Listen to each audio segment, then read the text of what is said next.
Hey guys, Tim here from Candid TV. Welcome back to the channel. If you're new here, I do projector reviews on this channel, so definitely subscribe if that's something that you're interested in. Today we're going to take a look at the DBPower RD828. So they sent this projector out so that I could review it for you guys. I'm going to show you some of the specs. We'll look at the picture quality. I've got some real life samples and some video that we're going to take a look at. I'm going to talk to you about the sound quality a little bit as well, and we'll go over the design and some of the other aspects. So stay tuned, that is coming up.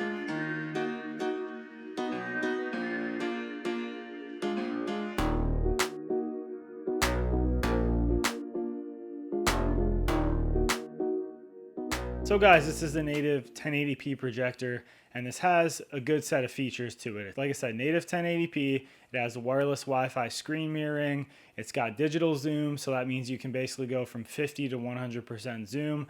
So that can also help with aiding setting up your picture if you need to zoom out at all. It's got 4-point keystone correction, so you could really dial in your picture as well. So if you're off at a little bit of an angle, you can really dial in kind of the four corners and really set up the picture so it's going to look like it's nice and flat on the wall and kind of how it should be. So like I said, I have some samples I'm going to show you throughout this video, but that native 1080p is also nice because native 1080p is good for business presentations and things like that as well. So if you're going to use this possibly in an office setting, then you could theoretically use this projector for both business and for play. So they say this does come with 100,000 hours lamp life, and it comes also with a 3-year warranty. So with these type of projectors as well, this is not the type of projector where you're going to have to replace the bulb or anything like that. So basically you're going to get your use out of this. If anything, the projector is probably going to have its lifespan end before you would have to, do anything like that, like consider replacing a bulb or anything. So it's nice because you're going to get a lot of use out of these. But with something like this, you also have that warranty, so that's going to give you a little bit of peace of mind. So the sound quality on this is actually pretty good. So it's got dual 5-watt speakers, and I'm a proponent, I always say in all of my reviews, you can hook up an external speaker, and that's going to greatly increase your audio coming out of the projector in both the quality and typically the volume. But if you needed to, and you wanted to just use this projector, or say you wanted to keep your, setup really light and portable if you were going to take this somewhere, then you could definitely get by with just using those onboard speakers. I did actually watch a movie using just those onboard speakers, and it sounded fine. Like I said, you're going to definitely get a little bit louder audio, and I think a little bit better clarity and things like that with using an external speaker. And I'll put a link down here below in the description. I use both a Treblab HD77, and if you want to use something a little bit bigger and even a little bit better sound quality, I would recommend maybe like the Treblab HD Max. So those are both ones. Because this projector has basically a line in for audio, it's got like an aux port there you can just plug in. So you use an aux cable, plug that into the projector, plug the other end into one of these speakers. But theoretically you could use any type of speaker. You could hook it up to computer speakers, you can hook it up to like a Bluetooth speaker that's got a line in input on there. I also made a video previously where you could make this Bluetooth by putting in like a little Bluetooth transmitter that you could typically get for about 25 bucks on Amazon. I'll link to that video, it'll be popping up. Basically you plug that into your projector, and then it can transmit audio to a Bluetooth speaker, Bluetooth soundbar, something like that. So that's also something you can do with this projector. So pretty cool. So let's talk about streaming with this projector. So you do have that Wi-Fi screen mirroring, like I said. You can use that for both Android phones and for iPhones and things like that. As far as mirroring this to devices, it is actually pretty simple. I did this with my MacBook M1 Pro, as you can see here. All you got to do is you basically pick on the main menu here, whether you're using Miracast or you're going to use an Apple device. For my Apple device, it was very simple to set this up. I basically just, clicked on that option. When it popped up, all I did was go to the settings on my Mac. I did screencast. As long as this is on the same internet network, so if you have a 2.4G and a 5G, you want to make sure you're on the same network. It will show up if you're on that same network. You just click the device here as I'm showing, and then it'll pair. And it actually did it very quickly.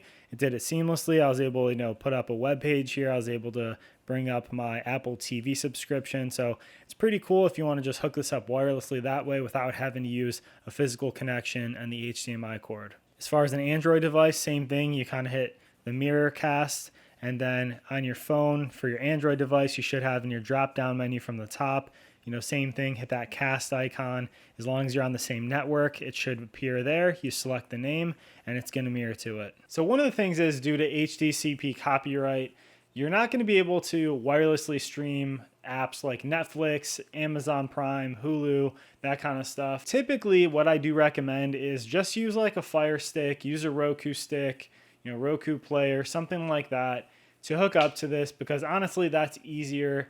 And you're going to usually get better results, better quality and stuff that way too. You're not going to have, any lag or anything like that. Usually the interface and stuff is very intuitive. Even on projectors that have an onboard operating system, I find a lot of the time I like using, the Roku interface or the Amazon Prime interface, things like that from like a Fire Stick better anyway. So that's what I would recommend with this projector.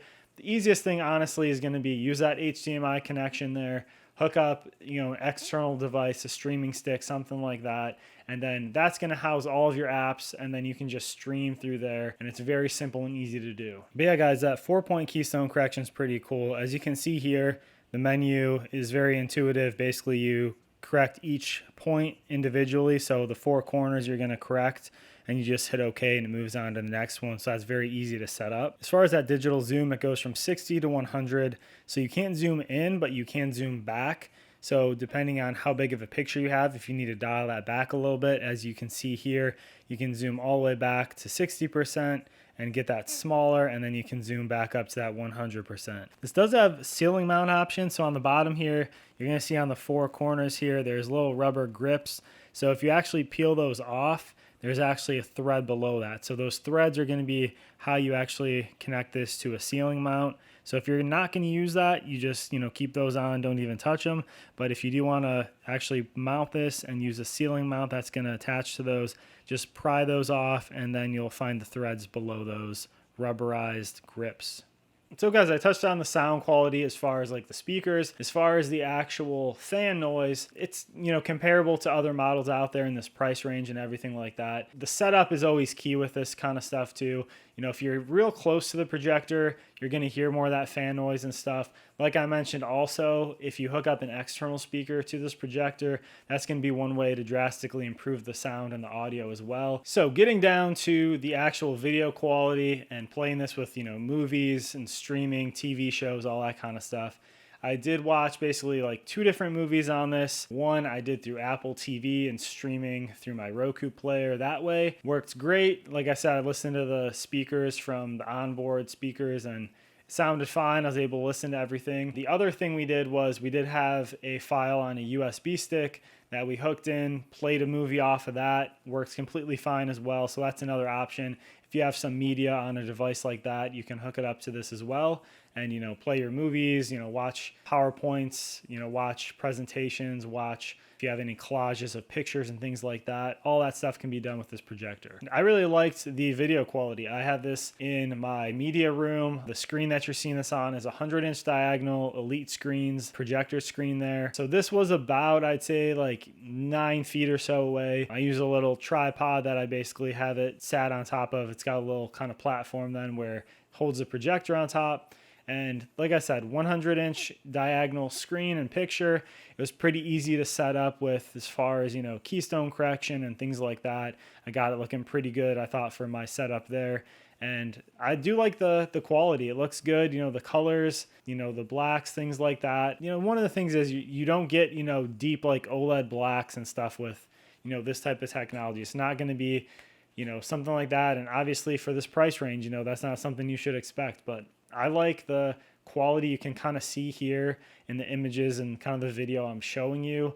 I did some tests, with kind of some stock footage. You're going to see some stock footage from Nick Niman's Free Stock Vids channel.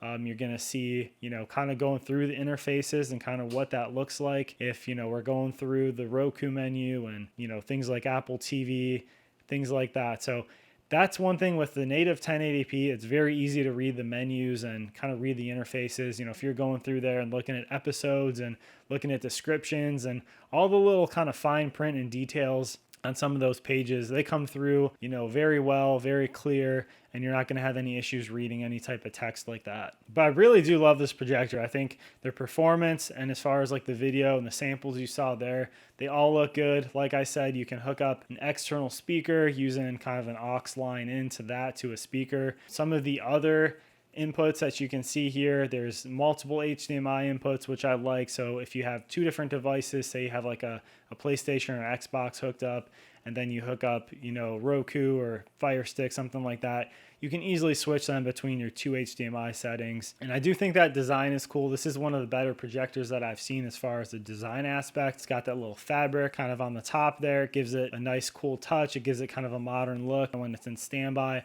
it'll have a little red light on it. You know, obviously you'll see when it's fired up. And you've got your buttons on there. It comes with a remote, and you know, everything you're going to need is going to be on that remote as well, to control the volume, to control your sources and things like that. But you also do have those physical buttons on the top of the unit as well, so you can control pretty much anything else you need to with that also, or if you lose the remote, so that's always a good backup. Like I said, guys, this is the DBPower RD828. They did send this out, sponsored this video, so I could make this review for you guys. I think it's a great option. It's another great native 1080p option out there. Price, you know, always kind of seems to change on these sometimes, but at the moment of making this video right now, it's on there about $260, and it's got a coupon on there. But the link will be down here below. It will be an affiliate link. That just helps me out. If you guys actually purchase through there, I get a little bit of a commission. So I'd appreciate that. If you're going to buy this projector or make any type of purchase, it does help me out. So guys, this channel, Candid Tech TV, is strictly home audio and home projectors and entertainment. So if you like that kind of content, hit that subscribe button down there below. I'd appreciate it. And if you guys like these type of projector reviews, I have a bunch of playlists here on the channel and that, so check it out. But thank you guys for watching with me here today. Hope you take care, and I'll see you on the next one.